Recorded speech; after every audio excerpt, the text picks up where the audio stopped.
friends and welcome to my channel. Today I am reviewing the book Klara and the Sun by Kazuo Ishiguro. Klara and the Sun is a dystopian science fiction that is following Klara, an artificial friend or artificial intelligence system, a robot basically, as she is being first in the shop, being sold of course, and then being bought by Josie and her mother. And Josie is a 14-year-old, 15-year-old girl. She's very sick. Klara is basically artificial friend means basically a companion to children and teenagers, and Josie buys Klara, and then the narrative moves into a lonely house in a field where the rest of the narrative happens. So our main question is, what type of life will Klara have, being the artificial intelligence, not a real person? I actually meant like she wasn't a real human being. She was a real person. There's a lot of definitions for what a person is, not necessarily a human being. And also what is happening with Josie and her mother. Her mother is really strange. She's not really liking Klara at the beginning, and it looks like she's keeping something secret, and Josie herself is very sick. What will happen to her is also one of the questions that we keep asking ourselves as we are reading. So the world of Klara and the Sun is a futuristic world, a dystopian world, where there's a clear hierarchy between the rich and the poor, and then the poor of course can buy AFs. The poor cannot. The poor cannot afford, and the rich can afford. My mistake.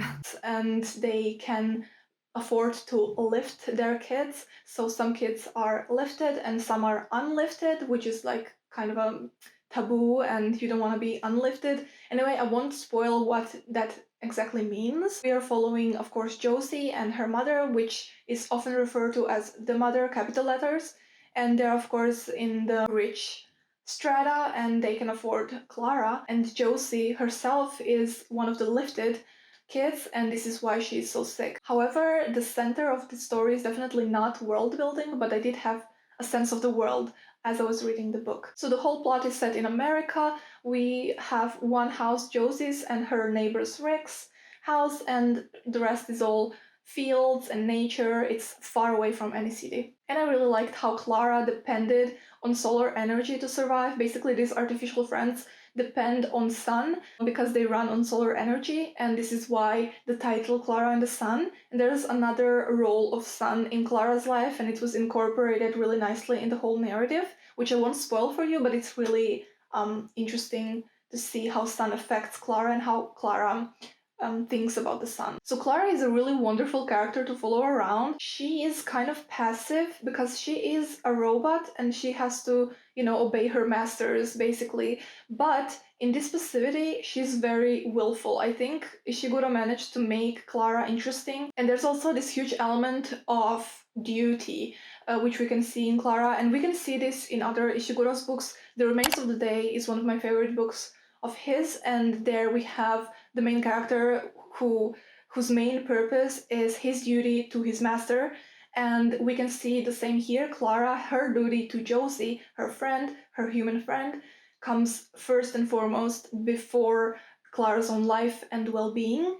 However, this doesn't make Klara a pushover, or how do you say this? This doesn't make Klara too passive, because she has this inner world of her own, which is full of observances and her own understanding of the world around her that is just very interesting to read about, despite her being not free. And of course, Klara's devotion to Josie was very heartwarming and tragic at the same time, because we know that Josie is sick and Klara keeps hoping. She doesn't perceive the things as humans do because she doesn't have human emotions. She has her own artificial intelligence rationality and her own understanding and grasp of emotions, but she doesn't feel them the same as humans do. And it's really tragic to see her and Josie and their friendship, and then us knowing that Josie is really sick and things will happen and it's gonna be sad. Of course, Josie and her mother are very complex characters. I think every character in this book is just a full character, a 3D, 4D character. Everyone is so believable. And Josie herself, she's a teenager. She attends online classes, which definitely reminded me of this online Zoom generation education, whatever. She can't, do a lot of things that other people can, a lot of children of her own age can. So her portrayal was really realistic. And then we have her mother, and she is such a many-layered person. I liked the portrayal of emotions. Of course, we saw everything through the point of view of Klara, and for example, when the mother would feel something, Klara would see things through boxes. And the complexity of human emotions would come to her through various boxes. For example, if the mother had on her face an emotion of both happiness and fear and hope, Klara would see this in 3 separate boxes, which then she would, of course, describe how she sees these emotions. And I think it was very beautifully done. And then, of course, we have Rick, who is Josie's first door neighbor, the only neighbor. He's also her own age, and he's one of the unlifted, which was also a huge source of conflict in the plot as well, because, of course, he can't get into many colleges, because nowadays they only accept lifted kids. He was the best friend of Josie's, and they planned to be together forever, especially when they grow up, to marry, stuff like that. Their friendship was so well done. So it wasn't superficial, it wasn't stereotypical. I adored watching their friendship, and then Klara, how she fit into this all. Rick, of course, also has a mother. She's also a single parent, and there's also a discussion then between the two mothers. The mother who decided to not lift their kid, whereas Josie's mother risked Josie's life, but she wanted her to fit into the society. So we have these 2 points of views, and how hard it is to be a parent and to make such hard decisions for a child. The plot and pacing was very consistent throughout. Maybe the beginning was a bit slower when Klara was at the shop, but once she comes to the house, everything picks up from there. The whole book definitely reminds me of a fusion between Astro Boy and IA, Artificial Intelligence, that movie from 2001. But Klara is definitely not a robot that can feel human emotions, but she tries to understand human emotions, and she definitely rationalizes them through her own, robot artificial intelligence system. But she's not like becoming human. That's not the narrative we're having here. The main theme of this book is definitely the love between humans and what makes a person, a human, different than a robot. And basically, the message that the book is trying to send is that the person may not have this something, that one part that makes us different than robots, but what makes us different is in other people.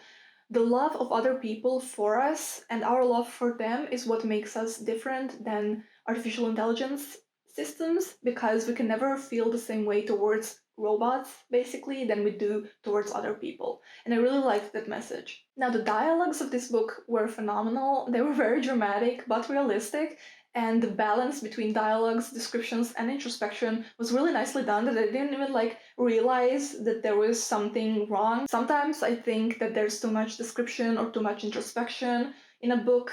In this book, I thought it flowed beautifully, all 3 elements nicely incorporated. I also get bored of old metaphors and similes very much, very soon. In this book, everything was fresh, everything was new, which I knew going into a Kazuo Ishiguro book would be like this. His writing is phenomenal. His writing kind of reminds me of Madeline Miller, especially the Circe, because there we have this beautiful writing. Nothing much happens in the book, but we somehow want to read on. At least this is how I felt. I wanted to read on. I wanted to know what happens. Although there wasn't a lot of action there, there was just this subtle elements in the narrative, what's gonna happen to the characters, how they're feeling, these slow, small details that kept me reading and kept me going on and not being able to put down the book.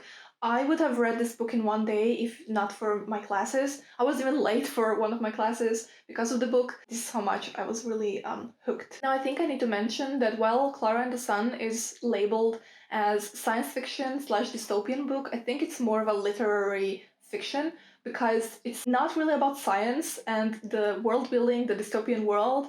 It is just set in a dystopian world, but point of the book is definitely family dynamics and people and their emotions. So there wasn't many new concepts and sciences to uncover, but the old concepts of human emotion and love. So this definitely is what makes Klara and the Sun also very gloomy and kind of existential. You have to be in a certain type of mindset, I think for this book, because it's very making you think about your own life, which sometimes you just want to escape your own life, and this is not that type of book. So while I don't have anything particularly bad to say about the book, it's definitely not my all-time favorite book. I gave it 4 out of 5 stars, and as I said, I think the main reason why it's not my all-time favorite is because there's nothing very revolutionary in the book, first of all, and second of all, it's very gloomy and existential. That being said, I will definitely keep recommending this book over and over again because I think it's a phenomenal book. It's just not maybe the genre that is being sold as. If you like literary fiction and if you like Kazuo Ishiguro and his writing in general, I think you will like this book. However, I don't think this is like his best work. So in the end, let me read you one quote from this book so you get the sense of what the book is like. "I admit," Miss Helen said, "I behaved badly towards you, Vance. I accept that. But then I behaved badly towards myself, towards everybody. You mustn't feel singled out. My awfulness was universally distributed." Thank you for being here for this review. I'd like to know if you've read the book, what you thought about it. Let me know down in the comments below, and like and subscribe to my channel if you wish to do so, and I will see you in one of my next videos. Bye!